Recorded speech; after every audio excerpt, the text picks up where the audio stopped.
ठाकरे राज का दी एंड। सालों बाद मुंबई की सियासत ने वो दिन देख लिया जिसकी किसी ने कल्पना तक नहीं की थी। 1997 से जिस पर ठाकरे परिवार का कब्जा था, आज उसी किले पर भगवा लहरा चुका है। भाजपा की आंधी में ठाकरे से लेकर पवार फैमिली तक का किला ढह चुका है। 227 सीटों वाली एशिया की सबसे अमीर नगर पालिका में इस बार तस्वीर बिल्कुल साफ है। महायुति गठबंधन ने 118 सीटें जीतकर बहुमत का आंकड़ा पार कर लिया है। बीजेपी ने अपने दम पर 89 सीटें हासिल कर नया रिकॉर्ड बनाया, तो वहीं एकनाथ शिंदे की शिवसेना ने 29 सीटें जीतकर गठबंधन को मजबूत कर दिया।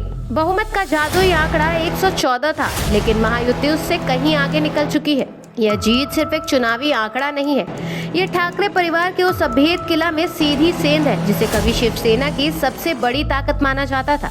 बीजेपी और शिंदे गुट की शिवसेना ने मिलाकर वो कर दिखाया जो दशकों तक असंभव माना जाता था। पहली बार बीएमसी ने भाजपा का मेयर बनने जा रहा है। बीजेपी की इस ऐतिहासिक जीत ने मुख्यमंत्री देवेंद्र फडणवीस का कद और बड़ा कर दिया है। उद्धव ठाकरे की शिवसेना को इस बार चुनाव में बड़ा झटका लगा है। शिवसेना यूबीटी को 65 सीटों पर संतोष करना पड़ा।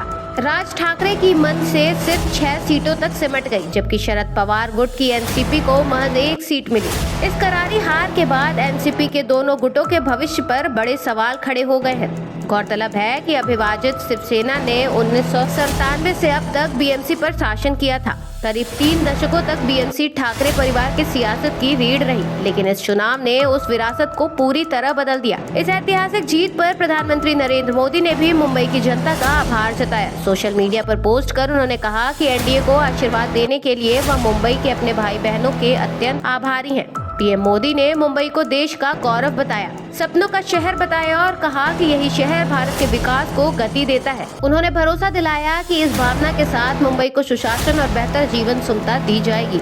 हालांकि महाराष्ट्र की राजनीति में जो हुआ है वो सिर्फ एक चुनावी हार नहीं, ये पवार परिवार की पूरी सियासी राजनीति के फेल होने की कहानी है। दरअसल साल 2023 में जब अजीत पवार ने अपने चाचा शरद पवार से बगावत की, एनसीपी तोड़ी और सीधे महायुति में जाकर डिप्टी सीएम बन गए, तब से चाचा भतीजा अलग अलग रास्तों पर चल रहे थे। लेकिन इस बार हालात बदले। निकाय चुनाव सामने थे और पवार परिवार के गढ़ पर खतरा मंडरा रहा था। पुणे, पिपरी चिंचवड़ के ये इलाके दशकों से पवार के ताकत माने जाते हैं। यही वजह है कि राजनीतिक मजबूरी में चाचा और भतीजा एक बार फिर साथ आए और सोचा गया कि भाजपा को रोकना है, गढ़ बचाना है, पुरानी ताकत वापस लानी है। लेकिन नतीजा ठीक उल्टा निकला। भाजपा ने उस किले में भी सेंध लगा दी जिसे कभी अभेद माना जाता था। पुणे और पिंपरी चिंचवड़ दोनों जगह पवार परिवार की पकड़ टूट गई। शरद पवार वाला एनसीपी 24 निकायों में एक भी सीट नहीं जीत पाई और अजीत पवार की एनसीपी भाजपा के खिलाफ लड़कर पूरी तरह धराशायी हो गई। सिर्फ अहिल्यानगर में भाजपा के साथ गठबंधन कर अजीत पवार को थोड़ी राहत मिली, लेकिन वो भी कोई बड़ी जीत नहीं थी।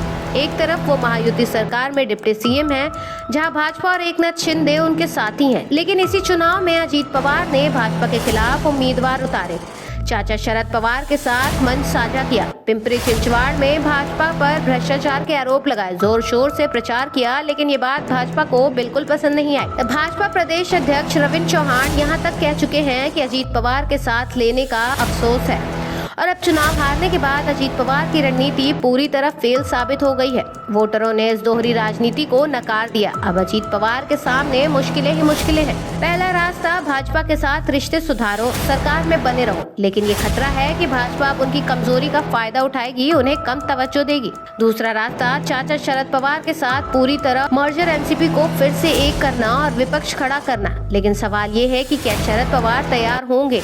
2023 की बगावत के बाद रिश्तों में भी तनाव है। हालांकि मजबूरी में चीजें बदल भी सकती हैं। ये हार सिर्फ निकाय चुनाव की नहीं है, ये बड़े राजनीतिक संकेत दे रही है। 2024 लोकसभा चुनाव में महायुति को झटका लगा, लेकिन भाजपा ने पुणे सीट जीत ली।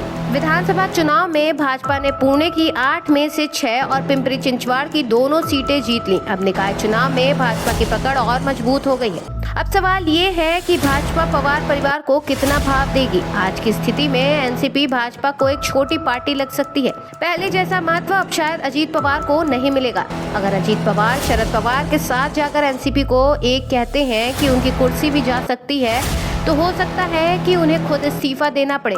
कांग्रेस पहले ही कमजोर है। उद्धव ठाकरे बीएमसी हार चुके हैं। ऐसे में एनसीपी के पास मजबूत विपक्ष बनने का मौका है, लेकिन फैसला आसान नहीं है। वहीं इस महीने के अंत में जिला परिषद का चुनाव भी है, जहां असली टेस्ट होगा। अगर चाचा भतीजा फिर साथ लड़ते हैं तो समझिए मजबूरी में एकता हो रही है।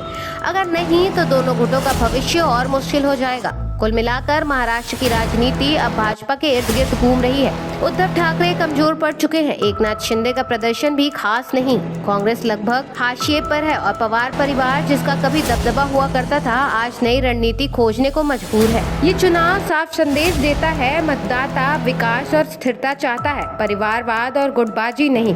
अब अजीत पवार क्या करेंगे ये वक्त बताएगा, लेकिन इतना तय है कि इस दांव में वो बुरी तरह फंस चुके हैं और अब महायुति में मोल भाव की स्थिति में भी नहीं रह गए हैं।